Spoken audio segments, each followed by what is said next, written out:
চোট যেন পিছু ছাড়তে নারাজ নীরজ চোপড়ার। চোট সমস্যায় জর্জরিত নীরজ চোপড়া আবারও চোট পেলেন। ব্রাসেলসের ডায়মন্ড লিগের অনুশীলনের সময় চোট পেলেন ভারতীয় অ্যাথলেটিক্স দলের উজ্জ্বল নক্ষত্র নীরজ চোপড়া। একটা চোট নিয়ে খেলার সঙ্গে সঙ্গে আরও একটি চোট পেলেন নীরজ চোপড়া। কুচকিতে চোটের সঙ্গে এবার হাতের আঙুলে চিড় ধরল নীরজ চোপড়ার। প্যারিস অলিম্পিক্সে রূপো ডায়মন্ড লিগে দ্বিতীয় স্থানে শেষ করলেও নীরজ চোপড়ার সময়টা ভালো যাচ্ছে না। অলিম্পিক্সে তিনি খেলেছেন চোট নিয়ে, কুচকিতে চোট নিয়ে ডায়মন্ড লিগও খেললেন। এবার তার চোটের তালিকা আরও বাড়ল। বাঁ হাতে চোট পেল নীরজ চোপড়া। ব্রাসেলসে খেলতে নামার আগেই তিনি চোট পান, তবে তিনি চোট পেয়েছেন তার ডায়মন্ড লিগের পর নীরজ চোপড়া জানিয়েছেন।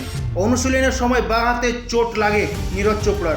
এক্স রে করলে দেখা যায় তার বাঁ হাতে অনামিকার সাথে হাতের জয়েন্টে চিড় ধরেছে।